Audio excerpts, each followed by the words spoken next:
Hi all, ഈ ഒരു സെഷനിൽ നമ്മൾ പറയാൻ പോകുന്നത് ഇലക്ട്രോണിക് ക്യാഷ് അല്ലെങ്കിൽ ഇ ക്യാഷിനെ കുറിച്ചിട്ടാണ്. അപ്പോൾ ഇലക്ട്രോണിക് ക്യാഷ് എന്ന് പറയുന്നതും പുതിയൊരു കോൺസെപ്റ്റാണ്. നമുക്ക് നെറ്റ്വർക്കിൽ കണക്ട് ചെയ്തിട്ടുള്ള കമ്പ്യൂട്ടേഴ്സ് യൂസ് ചെയ്തിട്ട് ക്യാഷ് പേ ചെയ്യുന്ന മെത്തേഡിനെയാണ് ഇലക്ട്രോണിക് ക്യാഷ് എന്ന് പറയുന്നത്. അതായത് പേയ്മെൻറ്റ്സ് നമ്മൾ ചെയ്യുന്നത് ഇലക്ട്രോണിക് മീഡിയം യൂസ് ചെയ്തിട്ടാണ്. അതിനെയാണ് ഇ ക്യാഷ് എന്ന് പറയാം. അപ്പോൾ നമുക്ക് ഒരാൾക്ക് സെക്യൂർ ആയിട്ട് അയാൾ വാങ്ങിയിട്ടുള്ള ഗുഡ്സിനും സർവീസിനും ഒക്കെ എന്ത് ചെയ്യാൻ പറ്റും? ഇലക്ട്രോണിക്കലി പേ ചെയ്യാൻ വേണ്ടിയിട്ട് പറ്റും. അതിന് വേണ്ടിയിട്ട് നമുക്ക് ഇൻ്റർനെറ്റ് യൂസ് ചെയ്യാം, സിസ്റ്റം യൂസ് ചെയ്തിട്ട് നമുക്ക് പേ ചെയ്യാൻ വേണ്ടിയിട്ട് പറ്റും. അപ്പോൾ ഇ ക്യാഷിൻ്റെ പ്രൈമറി ഫങ്ഷൻ എന്ന് പറയുന്നത് ഇൻ്റർനെറ്റിലൂടെ ട്രാൻസാക്ഷൻ പ്രൊവൈഡ് ചെയ്യുക എന്നത് തന്നെയാണ് ഇ ക്യാഷിൻ്റെ മെയിൻ ആയിട്ടുള്ള ഫങ്ഷൻ എന്ന് പറയുന്നത്. ഈ ക്യാഷിനെ നമുക്ക് ഡിജിറ്റൽ ക്യാഷ് അല്ലെങ്കിൽ സൈബർ ക്യാഷ് എന്നും പറയാൻ വേണ്ടിയിട്ട് പറ്റും. ഇ ക്യാഷിൽ മെയിനായിട്ട് 3 പാർട്ടീസാണ് ഇൻവോൾവ് ചെയ്യുന്നത്. ഒന്ന് എന്ന് പറയുന്നത് ഇഷ്യൂവർ ആണ്. ഇഷ്യൂവർ എന്ന് പറയുന്നത് ഒരു ബാങ്ക് ആയിരിക്കാം, അല്ലെങ്കിൽ ഒരു ഫൈനാൻഷ്യൽ ഇൻസ്റ്റിറ്റ്യൂഷൻ ആയിരിക്കാം. പിന്നെ കൺസ്യൂമർ ആണ്. കൺസ്യൂമർ എന്ന് പറഞ്ഞാൽ നമ്മൾ ഇത്രയും ഒരുപാട് പ്രാവശ്യം നമ്മൾ യൂസ് ചെയ്ത ടേമാണ് കൺസ്യൂമർ. ആൻഡ് മെർച്ചൻ്റ് എന്ന് പറയുന്നത് കൺസ്യൂമർ ആരാ? നമ്മുടെ അതായത് ആരാണോ ഗുഡ്സ് ആൻഡ് സർവീസസ് ഒക്കെ വാങ്ങുന്നത്, കസ്റ്റമറിനെയാണ് കൺസ്യൂമർ എന്ന് പറയുന്നത്. പിന്നെ ആരുണ്ടായിരിക്കും? മെർച്ചൻ്റ് ഉണ്ടായിരിക്കും. മെർച്ചൻ്റ് ആണ് എന്ത് ചെയ്യുന്നത്? ഈ കൺസ്യൂമർക്ക് വേണ്ട ഗുഡ്സും സർവീസസ് അല്ലെങ്കിൽ പ്രൊഡക്ട്സ് ഒക്കെ തരുന്ന ആളിനെയാണ് നമ്മൾ മെർച്ചൻ്റ് എന്ന് പറയാം. അങ്ങനെ 3 പാർട്ടീസാണ് ഇ ക്യാഷിൽ ഇൻവോൾവ് ചെയ്യുന്നത്: ഇഷ്യൂവർ, കൺസ്യൂമർ, മെർച്ചൻ്റ്. ഇനി ഇതിൽ ഇ ക്യാഷിൽ വരുന്ന സ്റ്റെപ്സാണ് നമ്മൾ താഴെ പറയുന്നത്. അതിൽ ഫസ്റ്റ് സ്റ്റെപ്പ് എന്ന് പറയുന്നത് കൺസ്യൂമർക്ക് ബാങ്കുമായിട്ട് ഒരു അക്കൗണ്ട് ക്രിയേറ്റ് ചെയ്യണം. അതേപോലെ തന്നെയാണ് നമ്മളുമായിട്ട് ട്രാൻസാക്ഷന് പാർട്ടിസിപ്പേറ്റ് ചെയ്യുന്ന മെർച്ചൻറ്റിന് എന്ത് വേണം? പല ബാങ്കുകളുമായിട്ടും അക്കൗണ്ട് ഉണ്ടായിരിക്കും. കാരണം അവർക്ക് പല കസ്റ്റമേഴ്സിന് പല രീതിയായിരിക്കും അവർ ട്രാൻസാക്ഷൻ നടത്തുക. അപ്പോൾ എല്ലാതും സപ്പോർട്ട് ചെയ്യുന്ന രീതിയിൽ അവർക്ക് അങ്ങനെ തന്നെയാണ്. മെർച്ചൻസ് എന്ന് പറഞ്ഞാൽ അവർക്ക് ഒരുപാട് ബാങ്കുമായിട്ട് അക്കൗണ്ടും കാര്യങ്ങളൊക്കെ ഉണ്ടായിരിക്കും, എല്ലാ രീതിയിലും എല്ലാതും സപ്പോർട്ട് ചെയ്യാൻ വേണ്ടിയിട്ട്. അപ്പോൾ അതാണ് അവിടെ പറഞ്ഞത്. അതേപോലെ തന്നെ ബാങ്ക് എന്ന് പറയുന്നത് 2 സൈഡിലും സപ്പോർട്ട് ചെയ്യുന്ന അല്ലെങ്കിൽ ഒരു ഫിനാൻഷ്യൽ ഇൻസ്റ്റിറ്റ്യൂഷനാണ്. കസ്റ്റമർ സൈഡിലും ഉണ്ട്, അതേപോലെ മെർച്ചൻറ്റിൻ്റെ സൈഡിലും ഉണ്ട്. അതാണ് ഫസ്റ്റ് പോയിന്റ് സ്റ്റെപ്പായിട്ട് പറയുന്നത്. നോക്കാം. Consumer needs to open an account with a bank. Merchants who want to participate in e-cash transaction need to have accounts with various banks in order to support consumers transactions. കൺസ്യൂമേഴ്സിൻ്റെ transaction support ചെയ്യാൻ വേണ്ടിയിട്ട് മെർച്ചൻറ്റിന് പല ബാങ്കുകളുമായിട്ടും എന്ത് വേണ്ടി വരും? Account create ചെയ്യേണ്ടി വരും. The banks on the other hand will handle both consumers and merchants account. Banks എന്ന് പറയുന്നത് കൺസ്യൂമേഴ്സിൻ്റെ അക്കൗണ്ടും ഹാൻഡിൽ ചെയ്യുന്നുണ്ട്, മെർച്ചൻറ്റ്സിൻ്റെ അക്കൗണ്ടും ഹാൻഡിൽ ചെയ്യുന്നുണ്ട്. പിന്നെ രണ്ടാമത്തെ സ്റ്റെപ്പ് എന്ന് പറയുന്നത് നമ്മൾ എന്ത് ചെയ്യണം? നമ്മളുടെ PC-യിൽ നമ്മുടെ ഒരു സോഫ്റ്റ്വെയർ ഡൗൺലോഡ് ചെയ്ത് ഇൻസ്റ്റാൾ ചെയ്യണം. അതാണ് ഇലക്ട്രോണിക് വാലറ്റ് എന്ന് പറയുന്നത്. അപ്പോൾ അത് ഡൗൺലോഡ് ചെയ്ത് ഇൻസ്റ്റാൾ ചെയ്താൽ മാത്രമേ നമുക്ക് എന്താ കിട്ടുള്ളൂ? ഡിജി ക്യാഷ് കിട്ടുള്ളൂ. അതായത് ഒരു ഇലക്ട്രോണിക് വാലറ്റ് യൂസ് ചെയ്തിട്ട് അതിൽ ഡിജിറ്റൽ കോയിൻസ് വെച്ചിട്ടാണ് നമ്മൾ എന്ത് ചെയ്യുന്നത്? ട്രാൻസാക്ഷൻ നടത്തുന്നത്. അപ്പോൾ അതിന് വേണ്ടിയിട്ടാണ് നമ്മളിങ്ങനെ ചെയ്യുന്നത്. സെക്കൻഡ് സ്റ്റെപ്പ് നോക്കാം. In an e cash transaction the consumer is required to download and install software called electronic wallet on his computer so as to get DigiCash. An electronic wallet is used by consumer to create digital coins and thus these created coins are sent to the bank to get signed. അപ്പോൾ നമുക്ക് നമ്മുടെ ഈ electronic വാലറ്റിൽ digital coins create ചെയ്യാം. ആ digital coins നമ്മൾ എന്ത് ചെയ്യും? ബാങ്കിന് അയച്ചു കൊടുക്കും. അവരത് സൈൻ ചെയ്ത് തരണം. അപ്പോഴാണ് അത് ഓതറൈസ്ഡ് ആവുന്നത്. അതായത് ക്യാഷ് ആണല്ലോ നമ്മൾ അയക്കുന്നത്, അപ്പോൾ അത് ഡിജിറ്റൽ കോയിൻസ് ആയിട്ടാണ്. അപ്പോൾ അവരെന്ത് ചെയ്യണം? ബാങ്ക് അത് നമുക്ക് സൈൻ ചെയ്ത് തരണം. And after the coins are signed the equivalent amount of money is withdrawn from the person's customers account of concerned bank. അപ്പോൾ ഈ കോയിൻ സൈൻ ചെയ്ത് കഴിഞ്ഞാൽ ഇതിന് ഈക്വൽ ആയിട്ടുള്ള എമൗണ്ട് എന്ത് ചെയ്യും? ബാങ്ക് ഈ പേഴ്സൻ്റെ കസ്റ്റമർ അക്കൗണ്ടിൽ നിന്ന് വിഡ്രോ ചെയ്യും. അതായത് എത്ര ഡിജിറ്റൽ കോയിൻസ് ആണോ അവർ സൈൻ ചെയ്ത് കൊടുത്തത് അതിന് ഇക്വാലൻ്റ് ആയിട്ടുള്ള എമൗണ്ട് ഈ കസ്റ്റമർ അക്കൗണ്ടിൽ നിന്ന് ബാങ്ക് എന്ത് ചെയ്യും? ഇങ്ങോട്ട് വിഡ്രോ ചെയ്തെടുക്കും. ഇനി മൂന്നാമത്തെ step, in case of when the person interested in making a purchase he suppose to send signed digital coins to the vendor. ഇനി നമ്മളൊരു ഗുഡ്സ് അല്ലെങ്കിൽ ഒരു പ്രൊഡക്റ്റ് വാങ്ങുകയാണെന്ന് വിചാരിക്കുക. അപ്പോൾ നമ്മൾ എന്ത് ചെയ്യും? നമ്മൾ മെർച്ചൻറ്റിന് ഈ സൈൻ ചെയ്ത് നമുക്ക് കിട്ടിയിട്ടുള്ള ഡിജിറ്റൽ കോയിൻസ് ആണ് നമ്മൾ സെൻഡ് ചെയ്ത് കൊടുക്കുന്നത്. On the contrary the vendor cross verifies the bank signature and performs the deposit of the coins into the bank where they are credited to the vendor's account in the respective bank. അതായത് നമ്മൾ ആ പ്രൊഡക്റ്റിന് വേണ്ടിയിട്ട് നമ്മൾ ഈ sign ചെയ്തിട്ടുള്ള digital coins മെർച്ചൻറ്റിന് അയച്ചു കൊടുക്കും. Merchant അതിൽ ബാങ്ക് സൈൻ ചെയ്ത സിഗ്നേച്ചർ വെരിഫൈ ചെയ്യും. എന്നിട്ട് എന്ത് ചെയ്യും,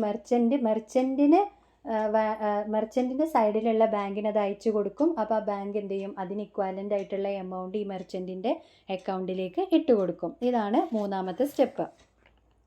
ആ ഒരു സ്റ്റെപ്പാണ് കേട്ടോ അവിടെ കാണിച്ചിട്ടുള്ളത്. അതായത് ബാങ്ക് എന്ത് ചെയ്തേക്കാണ്, ബയ്യർക്ക് അത് ഓതറൈസ് ചെയ്ത് സൈൻ ചെയ്ത് കൊടുക്കും. ബയ്യർ അത് സെല്ലർക്ക് കൊടുക്കും. സെല്ലർ അതെന്ത് ചെയ്യും, ബാങ്കിന് കൊടുത്തിട്ട് അത് സെല്ലറിൻ്റെ അക്കൗണ്ടിലേക്ക് അതിന് ഇക്വാലൻ്റ് ആയിട്ടുള്ള എമൗണ്ട് ബാങ്ക് ഇട്ട് കൊടുക്കും. അപ്പോൾ നോക്കാം. അപ്പോൾ അതിൽ വരുന്ന ബാക്കി പോയിൻറ്റ്സ് നോക്കാം. When consumer decides to purchase he will transfers the e cash from his bank account to his electronic purse, online system or e cash token offline system. അപ്പോൾ ഒരു കൺസ്യൂമർ എന്തെങ്കിലും ഒരു സാധനം വാങ്ങണം എന്ന് വിചാരിച്ചാൽ അയാൾ എന്ത് ചെയ്യും, അയാൾ ഇ ക്യാഷ് അയാളെ ബാങ്ക് അക്കൗണ്ടിൽ നിന്ന് ഇലക്ട്രോണിക് പേഴ്സിലേക്ക് ഇടും. അത് ഓൺലൈൻ സിസ്റ്റം എന്ന് പറയും. അല്ലെങ്കിൽ ഇ ക്യാഷ് ടോക്കൺ ആണെങ്കിൽ അതിനെ ഓഫ്ലൈൻ സിസ്റ്റം എന്ന് പറയും. ഈ ഇ ക്യാഷ് എന്ത് ചെയ്യും, മെർച്ചൻറ്റിന് അയച്ചു കൊടുക്കും. മെർച്ചൻറ്റ് അതിന് പകരം പ്രൊഡക്റ്റോ അല്ലെങ്കിൽ അയാളെ സർവീസോ തിരിച്ചിങ്ങോട്ടും കൊടുക്കും. The e-cash payment can be in term of soft copy via software or token based transaction via internet or normally encrypted. അപ്പോൾ ഇ ക്യാഷ് പേയ്മെൻറ്റ് എന്ന് പറയുന്നത് സോഫ്റ്റ്വെയറിലൂടെ ആവാം, അതിനെയാണ് അവിടെ സോഫ്റ്റ് കോപ്പി എന്ന് പറഞ്ഞത്. അല്ലെങ്കിൽ ടോക്കൺ ബേസ്ഡ് ട്രാൻസാക്ഷൻ ആവാം, ഇൻ്റർനെറ്റിലൂടെ. ഏത് രീതിയാണെങ്കിലും എല്ലാം നടക്കുന്നത് എൻക്രിപ്ഷൻ യൂസ് ചെയ്തിട്ടാണ്. അതായത് അതിനെ മനസ്സിലാക്കാൻ പറ്റാത്ത, വേറെ ഒരാൾക്ക് നോക്കിയാൽ മനസ്സിലാക്കാൻ പറ്റാത്ത രീതിയിലാണ് എന്ത് ചെയ്യുന്നത്, ട്രാൻസാക്ഷൻ നടത്തുന്നത്. പിന്നെ നാലാമത്തെ സ്റ്റെപ്പ് എന്ന് പറയുന്നത് consumer upon receiving e-cash payment from consumer, merchant will get confirmation from the bank. അപ്പോൾ കൺസ്യൂമർ ഈ ക്യാഷ് കൊടുത്തു, അതായത് മെർച്ചൻറ്റിന് എത്തിയപ്പോൾ മെർച്ചൻറ്റ് എന്ത് ചെയ്യും, ബാങ്കിൽ നിന്നുള്ള കൺഫർമേഷൻ കിട്ടും. അപ്പോൾ ഈ ബാങ്ക് എന്ത് ചെയ്യും, ഈ ഇ ക്യാഷ് ട്രാൻസാക്ഷനെ ഒതൻറ്റിക്കേറ്റ് ചെയ്യും. അതേസമയം തന്നെ കൺസ്യൂമറെ ബാങ്കിൽ നിന്ന് അതിൽ ഇക്വാലൻ്റ് ആയിട്ടുള്ള എമൗണ്ട് ഡെബിറ്റ് ആവും. മെർച്ചൻറ്റിന് ആ മെർച്ചൻ്റ് ആ പ്രൊഡക്റ്റ് അല്ലെങ്കിൽ ആ ഒരു സർവീസ് കൃത്യമായിട്ട് അവർക്ക് മെർച്ചൻറ്റ് കൺസ്യൂമർക്ക് അയച്ചു കൊടുക്കുകയും ചെയ്യും. അപ്പോൾ നോക്കുക, upon receiving E cash payment from consumer merchant will get confirmation from the bank. അപ്പോൾ അത് അയച്ചു കൊടുത്തു കഴിഞ്ഞാൽ മെർച്ചൻറ്റിന് എന്ത് വരും, ഒരു കൺഫർമേഷൻ മെസ്സേജ് ബാങ്കിൽ നിന്ന് വരും. The bank will then authenticate the e cash transaction. ബാങ്കാണ് പിന്നീട് ഈ ട്രാൻസാക്ഷൻ എന്ത് ചെയ്യുന്നത്, ഒതൻറ്റിക്കേറ്റ് ചെയ്യുന്നത്. At the same time the bank will debit consumers account based on the agreed amount. അപ്പോൾ കൺസ്യൂമറെ അക്കൗണ്ടിൽ നിന്ന് എത്രയാണോ എമൗണ്ട് കുറക്കേണ്ടത് ആ എമൗണ്ട് എന്ത് ചെയ്യും, കറക്റ്റായിട്ട് ബാങ്ക് അതിൽ നിന്ന് വിഡ്രോ ചെയ്യും. The merchant will then delivers the products or services and instructs the bank to deposit the agreed amount to the merchants bank account. അപ്പോൾ മെർച്ചൻറ്റ് കൃത്യമായിട്ട് അയാൾ എന്ത് സാധനമാണോ അയച്ചു കൊടുക്കേണ്ടത് കസ്റ്റമർക്ക് അത് അയച്ചു കൊടുക്കും. അതിൻ്റെ ഒപ്പം തന്നെ ഈ കൺസ്യൂമർ ബാങ്കിൽ നിന്ന് എടുത്ത എമൗണ്ട് ഉണ്ടല്ലോ, ഈ സാധനത്തിൻ്റെ വില, ആ എമൗണ്ട് കൃത്യമായിട്ട് മെർച്ചൻറ്റിൻ്റെ ബാങ്കിലേക്ക് ഡെപ്പോസിറ്റ് ചെയ്യുകയും ചെയ്യും. ഇതൊക്കെ അവിടെ ചെയ്യുന്നത് ബാങ്കാണ്. അപ്പോൾ ഇത്രയാണ് അതിൻ്റെ സ്റ്റെപ്പ് എന്ന് പറയുന്നത്. ഇനി ഇ ക്യാഷിൻ്റെ പ്രോപ്പർട്ടീസ് നോക്കാം. ഒന്നെന്ന് പറയുന്നത് സെക്യൂരിറ്റിയാണ്. സെക്യൂരിറ്റി എന്ന് പറയുന്നത് നമ്മൾ ഏത് ഇലക്ട്രോണിക് പേയ്മെൻറ്റ് എന്ന് പറഞ്ഞാൽ തന്നെ സെക്യൂരിറ്റി എന്ന് പറയുന്നത് വലിയൊരു കൺസേൺ ആണ്. അപ്പോൾ ഇ ക്യാഷ് യൂസ് ചെയ്യുമ്പോഴും സെക്യൂരിറ്റി എന്ന് പറയുന്നത് ഒരു മെയിൻ കൺസേൺ തന്നെയാണ്. അപ്പോൾ the originality of the message being transferred among consumers, merchants and banks need to be secured to avoid any unauthorised individual intercepting or changing the content of the messages. അപ്പോൾ അവിടെ എന്തെങ്കിലും unauthorised individual intercepting എന്ന് പറഞ്ഞാൽ അനുവാദമില്ലാത്ത വേറെ ഏതെങ്കിലും ആൾക്കാർ അതിൻ്റെ ഉള്ളിലേക്ക് കയറുക ഈ ഒരു ട്രാൻസാക്ഷൻ്റെ ഇടയ്ക്ക്. അവിടെ ഇപ്പോൾ നിലവിലുള്ളത് ബാങ്കും കസ്റ്റമറും മെർച്ചൻറ്റും മാത്രമാണ്. അല്ലാതെ വേറൊരു അൺഓതറൈസ്ഡ് ആയിട്ടുള്ള നമുക്കറിയാത്ത അല്ലെങ്കിൽ നമ്മളൊരു പെർമിഷനും കൊടുക്കാത്ത വേറെ ഏതൊക്കെയോ ആൾക്കാർ അതിൻ്റെ ഉള്ളിൽ എന്ത് ചെയ്യാൻ പാടില്ല, ഇൻ്റർസെപ്റ്റ് ചെയ്യാൻ പാടില്ല, ഉള്ളിൽ കയറി കൂടി അതൊന്നും അറിയാൻ പാടില്ല. അതേപോലെ തന്നെ നമ്മൾ അയക്കുന്ന ഈ മെസ്സേജുകളിലുള്ള കണ്ടൻറ്റ് ഡാറ്റ എന്ത് ചെയ്യാൻ പാടില്ല, അവർ ചേഞ്ച് ചെയ്യാൻ പാടില്ല. അതാണ് ഇ ക്യാഷിൽ സെക്യൂരിറ്റി എന്ന് പറയുന്നത് വലിയൊരു കൺസേൺ ആണ് എന്ന് പറയുന്നത്. അതേപോലെ തന്നെ വലിയ ഹൈ ലെവൽ ഒതൻറ്റിക്കേറ്റഡ് ടെക്നിക്സ് ഒക്കെ യൂസ് ചെയ്തിട്ട് ഹൈ ലെവൽ സെക്യൂരിറ്റി നമ്മൾ എന്ത് ചെയ്യണം, ഇതിൽ ഉറപ്പ് വരുത്തണം ഇ ക്യാഷിൽ. കാരണം അത് അങ്ങനത്തെ പേയ്മെൻറ്റ് ആയതുകൊണ്ട് തന്നെ നമ്മൾ ഹൈ ലെവൽ സെക്യൂരിറ്റി പ്രൊവൈഡ് ചെയ്യേണ്ടതാണ്. അതുകൊണ്ട് തന്നെ വേറൊരു രീതിയിലും നമ്മുടെ മെസ്സേജ് യൂസ് ചെയ്യുന്നില്ല, അല്ലെങ്കിൽ അത് കോപ്പി ചെയ്യുന്നില്ല, വേറെ ഏതെങ്കിലും പെയർ അത് റീയൂസ് ചെയ്യുന്നില്ല, ആരും അത് വീണ്ടും വീണ്ടും യൂസ് ചെയ്യുന്നില്ല, അല്ലെങ്കിൽ നമ്മൾ ഈ സെൻഡ് ചെയ്യുന്നത് ആരും അതിൽ നിന്ന് എടുക്കുന്നില്ല എന്നുള്ളതൊക്കെ, മോഡിഫൈ ചെയ്യുന്നില്ല എന്നുള്ള എല്ലാ രീതിയിലുള്ള ഫ്രോഡ് ആക്ടിവിറ്റീസും നമ്മൾ എന്ത് ചെയ്യണം, ഓവർകം ചെയ്യുന്ന രീതിയിലുള്ള സെക്യൂരിറ്റി ഈ ക്യാഷിൽ കൊടുക്കണം. മറ്റൊന്നാണ് പോർട്ടബിലിറ്റി എന്ന് പറയുന്നത്. നമ്മളുടെ കൺവെൻഷനൽ മണി പോലെ തന്നെ, അതായത് നമ്മളെ പഴയ സിസ്റ്റം പോലെ തന്നെ നമുക്ക് പോർട്ടബിൾ ആണ് ഈ ക്യാഷ് എന്ന് പറയുന്നത്. ഏത് ഫിസിക്കൽ ലൊക്കേഷനിൽ നിന്നിട്ടും എവിടെ നിന്നിട്ടും നമുക്ക് എന്ത് ചെയ്യാൻ പറ്റും, നമുക്ക് ട്രാൻസാക്ഷൻ നടത്താൻ വേണ്ടിയിട്ട് പറ്റും. അതാണ് പോർട്ടബിലിറ്റി. പിന്നെ അനോണിമിറ്റി എന്ന് പറയുന്നത് എന്താണ്, ആരാണ് ഈ ട്രാൻസാക്ഷനൊക്കെ അങ്ങോട്ടും ഇങ്ങോട്ടും നടത്തുന്നതെന്നൊന്നും ആർക്കും ട്രേസ് ചെയ്യാൻ പറ്റരുത്. അപ്പോൾ ട്രേസ് ചെയ്ത് കഴിഞ്ഞാലാണ് ഈ ഹാക്കേഴ്സിനും ഇൻട്രൂഡേഴ്സിനൊക്കെ അത് എടുക്കാൻ പറ്റുക.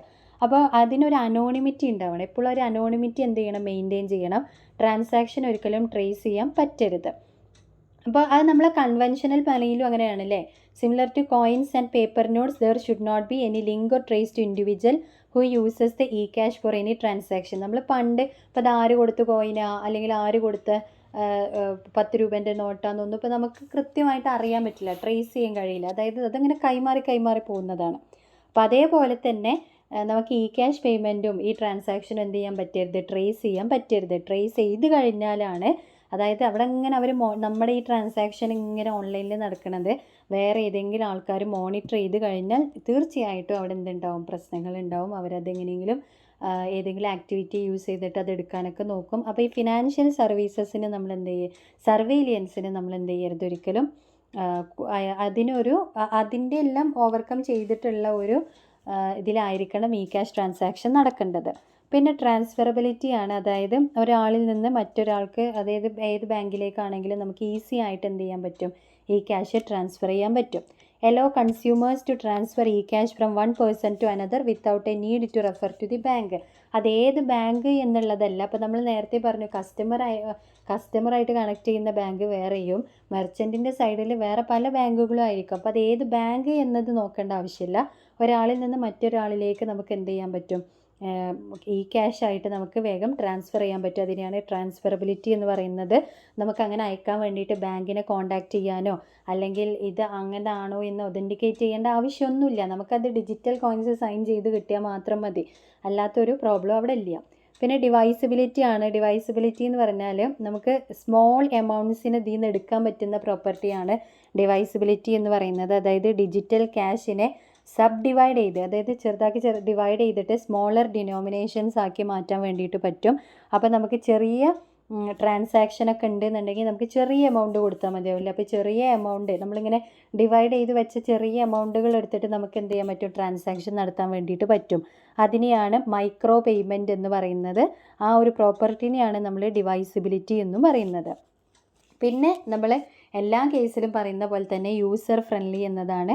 പെയർ ആണെങ്കിലും, അതായത് ക്യാഷ് കൊടുക്കുന്ന ആളാണെങ്കിലും ക്യാഷ് അത് റിസീവ് ചെയ്യുന്ന ആളാണെങ്കിലും രണ്ടുപേർക്കും ഒരേപോലെ ആക്സെപ്റ്റ് ചെയ്യാൻ പറ്റുന്ന ടെക്നിക്കാണ് ഇ ക്യാഷ് എന്ന് പറയുന്നത്. അതാണ് മറ്റൊരു പ്രോപ്പർട്ടി ആയിട്ട് പറയുന്നത്. പിന്നെ അഡ്വാൻറ്റേജസ് ആണ്, ഇ ക്യാഷിൻ്റെ അഡ്വാൻറ്റേജസ് ആണ് നമ്മൾ അടുത്ത് പറയാൻ പോകുന്നത്. ഒന്ന്, കൺസ്യൂമേഴ്സിന് വളരെ കൺവീനിയൻ്റ് ആയിട്ടുള്ളൊരു മെത്തേഡാണ് ഇ ക്യാഷ് എന്ന് പറയുന്നത്. അതായത് നമ്മൾ ഈ ക്യാഷ് കൊണ്ട് നടക്കുന്നതിലേറെ എന്തുകൊണ്ടും നമുക്ക് കൺവീനിയൻ്റ് ആയിട്ട്, കൺസ്യൂമേഴ്സിന് കൺവീനിയൻ്റ് ആയിട്ടുള്ള മെത്തേഡ് എന്ന് പറയുന്നത് ഇ ക്യാഷ് എന്ന് തന്നെയാണ്. അതേപോലെ consumer only needs to have smart card like devices to initiate transaction either online or offline. ഇപ്പോൾ ഓൺലൈൻ ആണെങ്കിലും ഓഫ്ലൈൻ ആണെങ്കിലും എങ്ങനെയാണെങ്കിലും കൺസ്യൂമർക്ക് ഒരു സ്മാർട്ട് കാർഡ് പോലത്തെ എന്തെങ്കിലും ഒരു ഡിവൈസ് ഉണ്ടെങ്കിൽ വളരെ ഈസി ആയിട്ട് ഉപയോഗിക്കാൻ പറ്റുന്ന ഒരു ടെക്നോളജിയാണ് ഇ ക്യാഷ് എന്ന് പറയുന്നത്. പിന്നെ കൺസ്യൂമർ പ്രൈവസിയാണ് അടുത്തത്.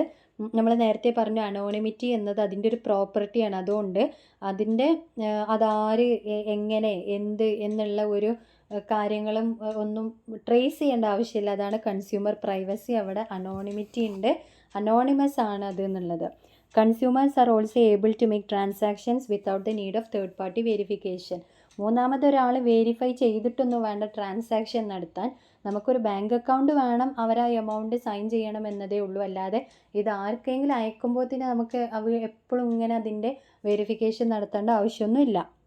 അപ്പോൾ അതാണ് അതിൻ്റെ അനോണിമിറ്റി എന്ന് പറയുന്നത്. പിന്നെ പർച്ചേസ് ഇൻ സ്മോൾ ലോഡ്സ് നമ്മൾ പറഞ്ഞു, ഇൻ്റർനെറ്റിലൂടെ ചെറിയ ഐറ്റം വരെ നമുക്ക് ഈ ക്യാഷിലൂടെ പർച്ചേസ് ചെയ്യാൻ വേണ്ടിയിട്ട് പറ്റും. പിന്നെ ഗ്ലോബൽ മാർക്കറ്റ് നമുക്കറിയാം, വേൾഡ് വൈഡ് ഏത് കറൻസീസ് ആണെങ്കിലും ഇ ക്യാഷ് സപ്പോർട്ട് ചെയ്യുന്നുണ്ട്. ബിസിനസ് ആവശ്യങ്ങൾക്ക് അക്രോസ് ദി ഗ്ലോബ് നമുക്ക് ഇ ക്യാഷ് യൂസ് ചെയ്യാൻ വേണ്ടിയിട്ട് പറ്റും. പിന്നെ സെക്യൂരിറ്റി, അത് നമ്മൾ പറഞ്ഞു, ഏത് ഫ്രോഡ് ആക്ടിവിറ്റിക്ക് എഗെയിൻസ്റ്റ് ആയിട്ട് നമുക്ക് പ്രൊട്ടക്റ്റ് ചെയ്തിട്ട് നമുക്ക് നിൽക്കാൻ വേണ്ടിയിട്ട് പറ്റും. അതിന് വേണ്ട ഒതൻറ്റിക്കേറ്റഡ് ആയിട്ടുള്ള ടെക്നോളജീസ് യൂസ് ചെയ്യണം എന്നതേ ഉള്ളൂ. പിന്നെ മറ്റൊരു കാര്യം എന്ന് പറയുന്നത് എഫിഷ്യൻസി ഓഫ് ബാങ്ക്സ് ആണ്. അതായത് E-cash implementation does reduce cost in maintaining cash in the bank and therefore increase bank management efficiency. അതായത് നമുക്ക് ക്യാഷ് ബാങ്കിൽ ഇട്ട് വെക്കേണ്ട ആവശ്യമില്ല. അപ്പോൾ അതുകൊണ്ട് തന്നെ അത് റിലേറ്റഡ് ആയിട്ടുള്ള കോസ്റ്റ് ഒക്കെ നമുക്ക് റിഡ്യൂസ് ആവും. അതായത് ബാങ്കിൻ്റെ മാനേജ്മെൻറ്റ് കുറച്ചും കൂടി എഫിഷ്യൻ്റ് ആവും എന്നുള്ളതാണ് ആ ഒരു പ്രോപ്പർട്ടിയിൽ പറയുന്നത്, അഡ്വാൻറ്റേജിൽ പറയുന്നത്. Banks are now able to provide their services to the world through the internet more easily. അപ്പോൾ ഭയങ്കര ഈസി ആയിട്ട് ഇൻ്റർനെറ്റിലൂടെ നമുക്ക് ബാങ്കിന് എല്ലാ രീതിയിലുള്ള സർവീസസും വേൾഡ് വൈഡ് പ്രൊവൈഡ് ചെയ്യാൻ വേണ്ടിയിട്ട് നമുക്കെല്ലാവർക്കും പ്രൊവൈഡ് ചെയ്യാൻ വേണ്ടിയിട്ട് പറ്റുന്നുണ്ട്. അപ്പോൾ അതാണ് എഫിഷ്യൻസി ഓഫ് ബാങ്കിൽ പറയുന്നത്. ബാങ്കിൽ നമ്മൾ ക്യാഷ് മെയിൻറ്റെയിൻ ചെയ്യുമ്പോൾ ഉണ്ടാവുന്ന കോസ്റ്റും കാര്യങ്ങളൊക്കെ ഇവിടെ ഈ ക്യാഷിലൂടെ എന്ത് ചെയ്യാണ്, റെഡ്യൂസ് ചെയ്യാണ് ചെയ്യുന്നത്. അപ്പോൾ ഇത്രയും അഡ്വാൻറ്റേജസ് ആണ് ഈ ക്യാഷിനുള്ളത്. ഇനി ഡിസഡ്വാൻറ്റേജസ് ആണ് അടുത്ത് നമ്മൾ പറയാൻ പോകുന്നത്. തീർച്ചയായിട്ടും നമ്മൾ എക്സ്പെക്റ്റ് ചെയ്യുന്ന കുറച്ച് കാര്യങ്ങളുണ്ട്. എല്ലാ കേസിലും പറയുന്ന പോലെ എക്സിസ്റ്റൻസ് ഓഫ് കൗണ്ടർ ഫെയ്റ്റേഴ്സ് അതൊരു വലിയ ഡിസഡ്വാൻറ്റേജസ് ആണ്. അതായത് ഇതേപോലത്തെ ഒരു ഡ്യൂപ്ലിക്കേഷൻ ഉണ്ടാക്കുക, അങ്ങനത്തെ റീക്രിയേറ്റ് ചെയ്യുക, ഒരിക്കൽ ചെയ്ത് കഴിഞ്ഞ ട്രാൻസാക്ഷൻ വീണ്ടും റീക്രിയേറ്റ് ചെയ്യുക, അങ്ങനത്തെ പ്രശ്നങ്ങളൊക്കെ വരാനുള്ള ചാൻസ് ഉണ്ട്. അതാണ് എക്സിസ്റ്റൻസ് ഓഫ് കൗണ്ടർ ഫെയ്റ്റേഴ്സ് എന്ന് പറയുന്നത്. One of the disadvantages of e cash is the existence of counterfeiters who are able to recreate e cash either stored in smart card or soft copy based. അപ്പോൾ ഒന്നല്ലെങ്കിൽ ആ soft copy base ചെയ്തിട്ടോ അല്ലെങ്കിൽ ആ already ചെയ്ത E cash smart card use ചെയ്തിട്ട് എന്ത് ചെയ്യുക, ഈ ഇ ക്യാഷിനെ റീക്രിയേറ്റ് ചെയ്താനൊക്കെ നോക്കും ചില ആൾക്കാർ. അപ്പോൾ അതൊരു ഡിസഡ്വാൻറ്റേജ് ആണ്. അപ്പോൾ അങ്ങനെ ചെയ്ത് കഴിഞ്ഞാൽ കൺസ്യൂമറും മെർച്ചൻറ്റും ബാങ്കും എല്ലാവരും അതിലെന്ത് ചെയ്യും, എഫക്റ്റഡ് ആവും. പിന്നെ ലാക്ക് ഓഫ് ഇൻഫ്രാസ്ട്രക്ചർ, അതായത് ഇൻ്റർനെറ്റ് ഒരുപാട് ആൾക്കാർ യൂസ് ചെയ്യുന്നുണ്ടെങ്കിലും സ്വന്തമായിട്ട് സിസ്റ്റം അല്ലെങ്കിൽ സ്വന്തമായിട്ട് ഇൻ്റർനെറ്റ് കണക്ഷൻ എന്നത് ആ ഒരു ഓപ്പർച്യൂണിറ്റി എല്ലാവർക്കും ഉണ്ടായിക്കോണമെന്നില്ല. അപ്പോൾ അതിനനുസരിച്ചുള്ള ഇൻഫ്രാസ്ട്രക്ചർ കുറയുമ്പോൾ അതൊരു ഡിസഡ്വാൻറ്റേജ് ആണ്. അപ്പോൾ ഇങ്ങനത്തെ ടെക്നോളജീസ് ഒന്നും യൂസ് ചെയ്യാൻ വേണ്ടിയിട്ട് പറ്റില്ല. അപ്പോൾ എത്രയോ ആളുകൾ ഇപ്പോഴും ഇ ക്യാഷ് എന്നുള്ള ഒരു സിസ്റ്റത്തിലേക്ക് എന്ത് ചെയ്യുന്നില്ല, എത്തുന്നില്ല. കാരണം അവർക്ക് ഈ പറഞ്ഞ ഇൻഫ്രാസ്ട്രക്ചറുകളൊന്നും ഉണ്ടാവില്ല, കമ്പ്യൂട്ടർ ഉണ്ടാവില്ല, അല്ലെങ്കിൽ ഇൻ്റർനെറ്റ് ഉണ്ടാവില്ല. അപ്പോൾ അങ്ങനത്തെ ബുദ്ധിമുട്ടുകളൊക്കെ ഫേസ് ചെയ്യുന്നുണ്ട്. പിന്നെ കമ്പ്യൂട്ടർ ലിറ്ററസി, ഇനിയിപ്പോൾ നമുക്ക് അതിനെക്കുറിച്ചുള്ളൊരു അറിവ് വേണമല്ലേ. അപ്പോൾ കൺസ്യൂമേഴ്സ് പുതിയ പുതിയ കാര്യങ്ങളാണ് ഈ പഠിച്ചുകൊണ്ടിരിക്കുന്നത്. Consumer needs to learn new things such as installing software on the computer. കമ്പ്യൂട്ടറിൽ ഈ സോഫ്റ്റ്വെയർ ഇൻസ്റ്റാൾ ചെയ്യാൻ കൺസ്യൂമർക്ക് അറിയണം. ഈ ക്യാഷ് സോഫ്റ്റ്വെയർ എങ്ങനെ ഓപ്പറേറ്റ് ചെയ്യേണ്ടത് എന്ന് അറിയണം. അപ്പോൾ അങ്ങനത്തെ ലിറ്ററസി ഉണ്ടെങ്കിൽ മാത്രമേ ഇത് യൂസ് ചെയ്യാൻ വേണ്ടിയിട്ട് പറ്റുള്ളൂ. പിന്നെ less popularity, the number of participating companies are still low and it seems companies are not willing to accept e-cash system in order to attract more consumers. ഇപ്പോഴും ഇ ക്യാഷ് ടെക്നോളജി യൂസ് ചെയ്യുന്ന companies അല്ലെങ്കിൽ ഇതിൽ participate ചെയ്യുന്ന കമ്പനീസിൻ്റെ എണ്ണം വളരെ കുറവാണ്. അതുകൊണ്ട് തന്നെയാണ് അധികം ആൾക്കാരും എന്ത് ചെയ്യാത്തത്, ഇതിലേക്ക് അങ്ങോട്ട് അട്രാക്റ്റ് ചെയ്യപ്പെടാത്തത്. അതായത് അവർ വാങ്ങാൻ ഉദ്ദേശിക്കുന്ന പല സാധനങ്ങളുടെ കമ്പനികളും ഈ സിസ്റ്റം യൂസ് ചെയ്യുന്നതാവില്ല. അപ്പോൾ കൺസ്യൂമേഴ്സും അതിൽ ഇങ്ങനെ ഒരു ഗ്യാപ്പ് ഉണ്ടായിരിക്കും, അത് യൂസ് ചെയ്യില്ല. അപ്പോൾ അതാണ് ഇതിപ്പോഴും ഒരു വലിയൊരു പോപ്പുലറായിട്ട് വന്നിട്ടില്ല എന്ന് പറയുന്നത്. പിന്നെ അതേപോലെ തന്നെയാണ് അതിൻ്റെ അഡീഷണൽ ഫീ എന്നൊക്കെ പറയുന്നത്. അപ്പോൾ അങ്ങനെ എന്തെങ്കിലും കാര്യങ്ങളൊക്കെ ഈ കാര്യങ്ങളൊക്കെ വരുമ്പോൾ എന്ത് ചെയ്യും, ഇതിൽ നിന്ന് ഇങ്ങനെ ബാക്ക് ഔട്ടായിട്ട് ഇങ്ങനെ വരും ആളുകൾ. അതിൻ്റെ പോപ്പുലാരിറ്റി വീണ്ടും കുറഞ്ഞു പോവുകയാണ് ചെയ്യുക. This phenomena might relate to the fact that additional fees incur as processing charges by banks to merchant and consumer. These additional charges are non-issue in conventional payment system but can mounting to a huge sum in e-cash implementation. അപ്പോൾ നമ്മുടെ conventional payment system ആണെങ്കിൽ ഇങ്ങനത്തെ പ്രശ്നങ്ങളൊന്നും ഇല്ല. അപ്പോൾ അങ്ങനത്തെ കുറച്ച്, അതായത് രണ്ട് രീതിയിലുള്ള കമ്പാരിസൺസ് വരുമ്പോൾ ഉണ്ടാവുന്ന കുറച്ച് ഇഷ്യൂസ് ഉണ്ടാവില്ലേ. അപ്പോൾ ആ കാരണം കൊണ്ടും എന്ത് ചെയ്യുന്നുണ്ട്, ആൾക്കാർ അതിൽ നിന്നിങ്ങനെ മാറി നിൽക്കുന്നുണ്ട്. പിന്നെ ഡിഫിക്കൽട്ടി ഇൻ മോണിറ്ററിങ്, അതായത് ഗവൺമെൻറ്റിന് ഇപ്പോൾ നമ്മൾ സാധാ കൺവെൻഷനൽ മെത്തേഡ് ആണെന്നുണ്ടെങ്കിൽ ഗവൺമെൻറ്റിന് കറക്റ്റായിട്ട് ക്യാഷിൻ്റെ ഫ്ലോ മനസ്സിലാക്കാൻ വേണ്ടിയിട്ട് പറ്റും, മോണിറ്റർ ചെയ്യാൻ വേണ്ടിയിട്ട് പറ്റും. അതേ സ്ഥാനത്ത് അത് ഇ ക്യാഷ് ആകുമ്പോൾ ഗവൺമെൻറ്റിന് അതായത് ഇത് ഏതൊക്കെ രീതിയിലൂടെയാണ് ഇതിങ്ങനെ ക്യാഷ് ഫ്ലോ ചെയ്യുന്നത് എന്ന്, അല്ലെങ്കിൽ ഒരു രാജ്യത്തിൻ്റെ മൊത്തം ഈ ക്യാഷ് ആയിട്ട് ഇത് എങ്ങനെയൊക്കെയാണ് ഫ്ലോ ചെയ്യുന്നത് എന്ന് മോണിറ്റർ ചെയ്യാനുള്ള ഒരു ബുദ്ധിമുട്ടും ഗവൺമെൻറ്റിന് ഉണ്ട്. അത് കൺട്രോൾ ചെയ്യേണ്ട ഒരു ബുദ്ധിമുട്ടും ഗവൺമെൻറ്റിന് ഉണ്ട്. അതാണ് ഡിഫിക്കൽട്ടി ഇൻ മോണിറ്ററിങ് എന്ന് പറയുന്നത്. അപ്പോൾ ഇത്രയും ഡിസഡ്വാൻറ്റേജസ് ആണ് ഈ ക്യാഷിനുള്ളത്. ബാക്കി നമുക്ക് അടുത്ത ക്ലാസ്സിൽ പറയാം. താങ്ക്